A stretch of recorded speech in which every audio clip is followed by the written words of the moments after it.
कहानी है film pray की। कहानी की शुरुआत में हम एक लड़की को देखते हैं जिसका नाम नारू होता है।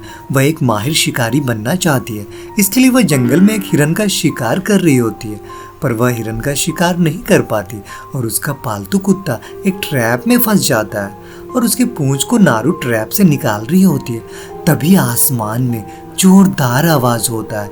नारू देखती है कि कोई एलियन शिप आसमान से उतर रहा है।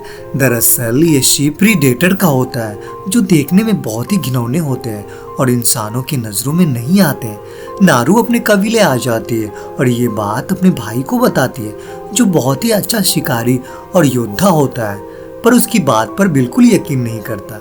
अब नारू अपने घर आ जाती है जहाँ उसकी माँ उसे देखकर नाराज हो जाती, क्योंकि उसकी माँ को उसका शिकार करना बिल्कुल पसंद नहीं था। वो चाहती थी कि नारू उसके काम में हाथ बटाए, पर नारू पर तो शिकारी बनने का भूत सवार होता है। अब अगले दिन उसका भाई और कबीले के कुछ लोग उस आदमखोर शेर का शिकार करने निकलते हैं जो उसके कबीले के लिए खतरा होता है, और इस शिकार पर नारू भी जाना चाहती है, पर उसका भाई पहले तो मना कर देता है।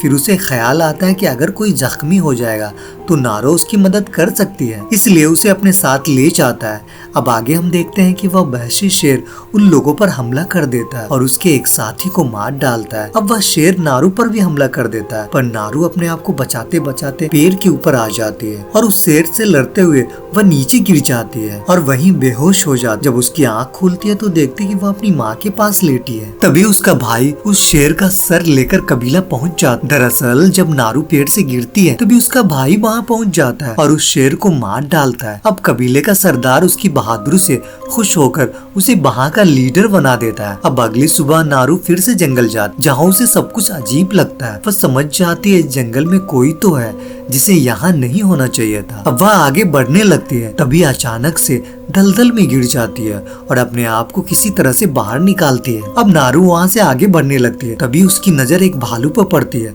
और वह उसका शिकार करने के लिए जैसे ही निशाना लगाती है तभी उसका कमान टूट जाता है और उस कमान टूटने की आवाज से भालू नारू को देख लेता है और उस पर हमला करने के लिए उसकी तरफ दौड़ता है। नारू अब वहाँ से निकलकर एक झाड़ी में छुप जाती है। तभी वह देखती है कि वह एलियन पानी से बाहर निकलता है और भालू को चीर देता है और भालू वहीं मर जाता है।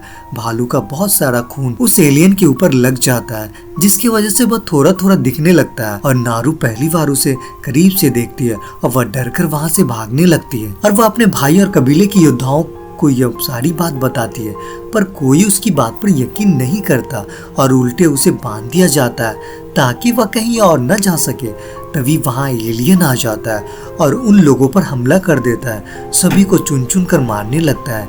इसी बीच नारू वहाँ से भागने लगती है, तभी नारू एक ट्रैप में फंस जाती और वहीं गिर जाती है।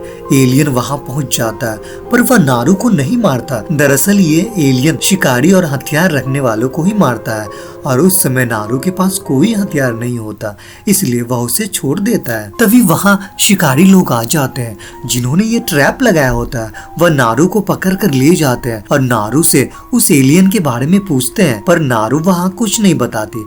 वह उन लोगों को सबक सिखाना चाहती थी ताकि कोई बाहरी लोग इस जंगल में ना आ सके। अब ये लोग उसके भाई को भी पकड़ लेते हैं और दोनों को एक पेड़ के नीचे बांध देते हैं ताकि एलियन वहाँ आए और वह एलियन को खत्म कर दे। तभी एलियन वहाँ आ जाता है और पहली बार पूरी तरह से विजुअल होता है और वह काफी खूंखार और ताकतवर था और सभी शिकारी को मारने लगता है। इसी बीच नारू और उसका भाई बंधन खोलकर आजाद हो जाते हैं। नारू का भाई अपने घोड़े को लेने चला जाता है, तभी एक शिकारी वहाँ पहुँच जाता है और नारू से कहता है कि मेरा इलाज करो, नहीं तो मैं तुम्हें मार दूंगा। वह फूलों की जड़ी बूटी से उसका इलाज करती है और इस फूल से उसका शरीर ठंडा हो जाता है और दर्द से भी आराम मिल जाता है। तभी वह एलियन वहाँ पहुँच जाता है, पर वह उस शिकारी को नहीं देख पाता क्योंकि उस फूलों की वजह से उसका शरीर ठंडा हो चुका था। नारू समझ जाती है कि शरीर को ठंडा रखा जाए तो वह मुझे नहीं देख सकता। तभी वहाँ नारू का भाई पहुँच जाता है और उस एलियन से बहादुरी के साथ लड़ता है, पर वह लड़ते हुए उस एलियन के हाथों मारा जाता है। अब वह उस एलियन से अपने भाई का बदला लेना चाहती थी, इसलिए अब वह एक ट्रैप बनाती है और उस फूल को खा लेती है ताकि वह एलियन उसे ना देख सके।